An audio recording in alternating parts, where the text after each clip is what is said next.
Clear Conversations. I am Gcinokuhle and I'm with Sanelisiwe, and in this episode we'll be exploring and diving into Bessie Head novel and how the love triangle between Maru, Moleka and Margaret Courtmore becomes powerful allegory for post-colonial betrayal. And therefore Zama will tell you guys more about Maru. Maru is a short and intense novel by Bessie Head that was published in 1971. Maru tells a story about Margaret Courtmore, a young woman who belongs to the Masara people, a group of people who are treated differently and inferior and subhuman in their society. When Margaret arrives in the Dilepo village to work as a teacher, she meets two powerful men, Maru and Moleka. They fell in love with her, but this love triangle isn't romantic in the usual sense. It is a symbolic of something much deeper, how post-colonial leaders betrayed the ideals of freedom, equality and justice. And Gcinokuhle will tell us more about power, identity and control.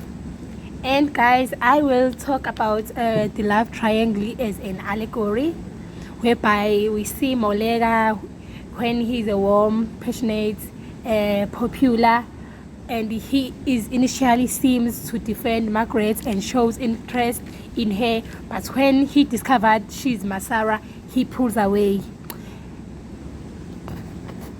And Maru, on the other hand, he's powerful, mysterious and manipulative. He secretly planned to marry Margaret not just out of love, but as a symbolic act to destroy racism in his community. And then we see Margaret when he is caught between these two men. When she is caught between these two men, but unlike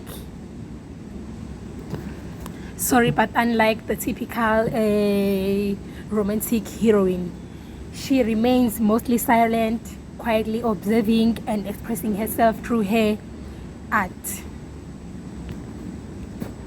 So, Gcinokuhle, how is this an allegory?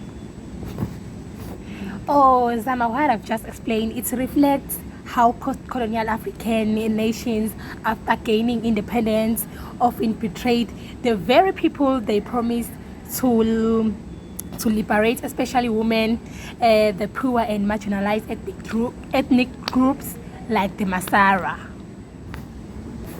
And I hope you are answered.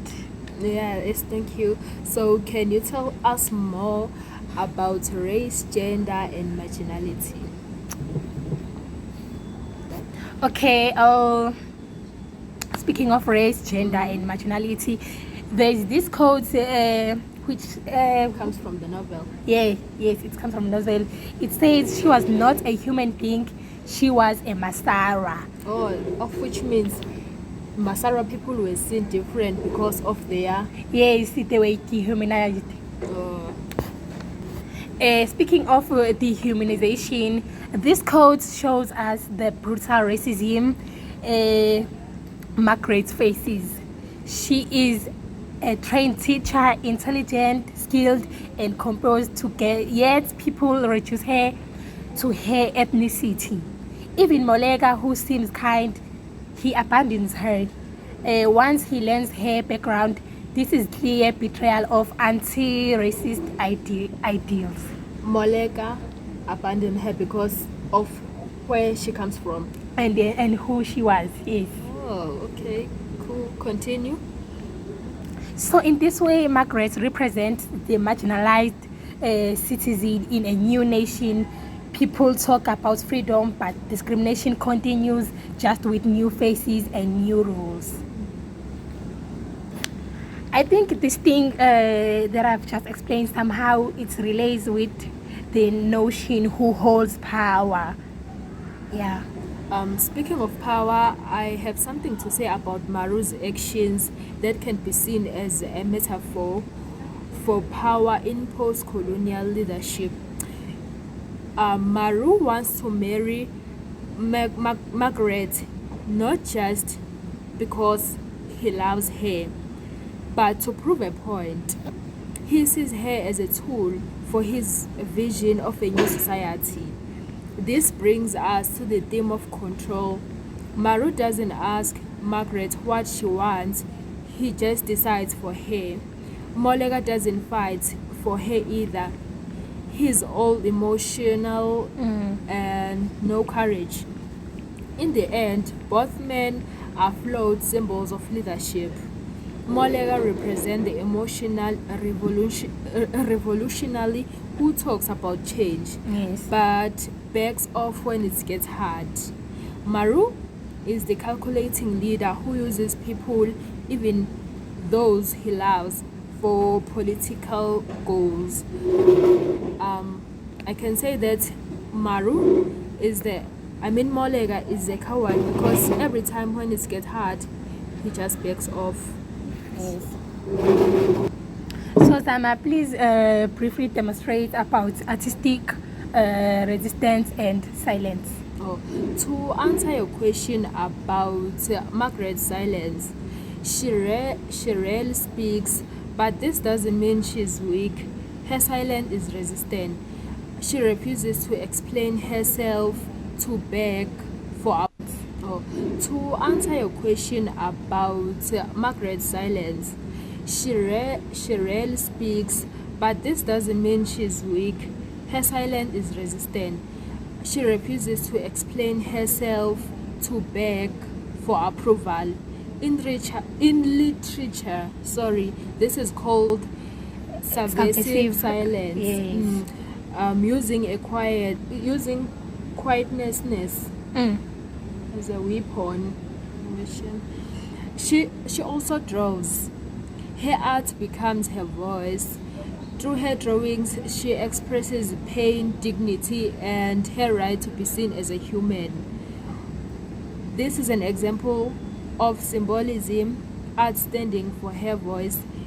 In a world that denies her identity, she creates her own self, not with voice but with images, which means Margaret does not want to talk, but her voice is revealed by her art, through her drawings.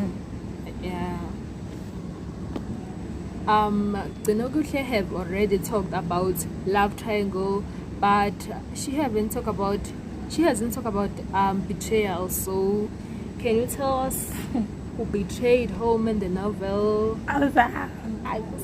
Oh yes, the love triangle in Maru is less about romance, and it is more about moral failure. Molega fails Margaret by training. Molega fails Margaret by turning away when it matters. Maru fails her by using love as politics. Both betrayed her, and in doing so they betray. Yes, they both betray her, and in doing so they betray the ideals of freedom, equality, and human dignity that post-colonial leaders claim to stand for. Margaret, the silent, artistic, and outsider, becomes the most powerful character. She survives, she creates, and in the end, she keeps up her dignity, something the men lose in their pursuit of power and ego. Thank you, Gcinokuhle. Thank you for your time. I think that's all for today's episode of Let's Talk. I hope this discussion helped you to see Maru not just as a love story, but as a deep and painful metaphors for betrayal in post-colonial Africa. So have a wonderful day. Bye.